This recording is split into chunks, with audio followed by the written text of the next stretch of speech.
Fighting philosophy is back, and today we're talking everything physics, options, decision making, and percentages.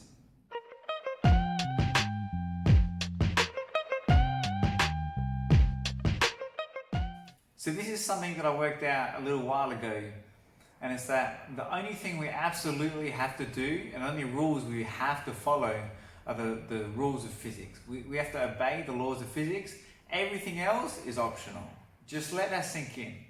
If it's physically possible, that means you're able to do it. There are so many different ways to win and to play a martial arts game. I'm talking jiu-jitsu and MMA, boxing, kickboxing, all these things. There's so many different ways that you're allowed to play these games, and that's what makes sports like MMA so exciting. The sheer amount of options is what makes styles, makes fights. You've heard that before. All these different options, all these different possibilities is what makes these sports so exciting. It means people that are big and strong and slow have just as good a chance as small, nimble, athletic people. There's different types of ways you can use your game, use your physical attributes to win. For example, you are absolutely allowed to go into an MMA fight with your hands down and your chin up. People do it and people win with these kind of moves. It doesn't mean that it'll definitely work for you, it just means it's an option. You're allowed to go with a super tight guard, hands up, Mike Tyson peekaboo style. You're allowed to go with a Muay Thai style. You're allowed to go as a grappler running with your arms out. All these options are possible and allowed.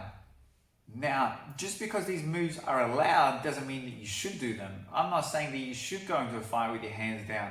You should do jiu-jitsu with straight arms, or you should stick your neck out in a roll. All I'm saying is it's an option and you're allowed to do it.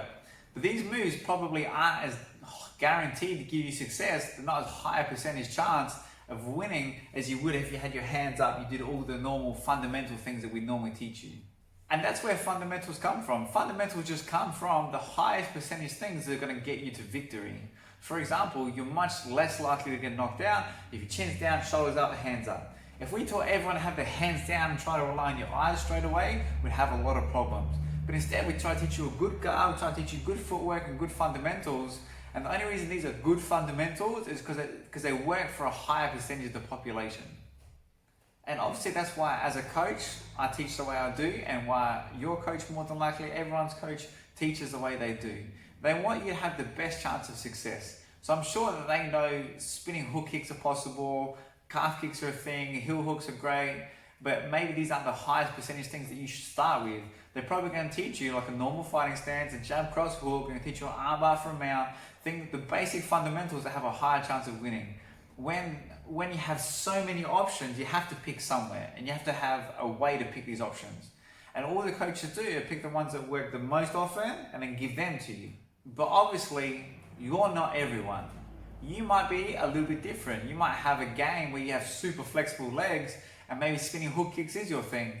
Maybe Imanari rolls is your thing. Maybe whatever the unorthodox technique is, these non-fundamental, these lower percentage moves are, maybe that's a move that works for you. Just because it doesn't work for everyone doesn't mean it's not going to be for you. So my advice on this video is don't disregard something just because it's not a high percentage move. Anything, and I mean absolutely anything. We've seen guys on their backs knocking people out with hammer fists. Anything's possible. You know what I mean? So you're allowed to take any move you think might work, drill it, try it, and see if it does work. Just because more people don't do it doesn't mean it's not possible. Just because other people aren't doing it right now doesn't mean it won't be popular and it won't be a fundamental move in another 5 years. You might be the one that makes one of these moves popular. As always, guys, I really appreciate you guys watching these videos. I love making them. I honestly do. You guys are great. Till next time. See you.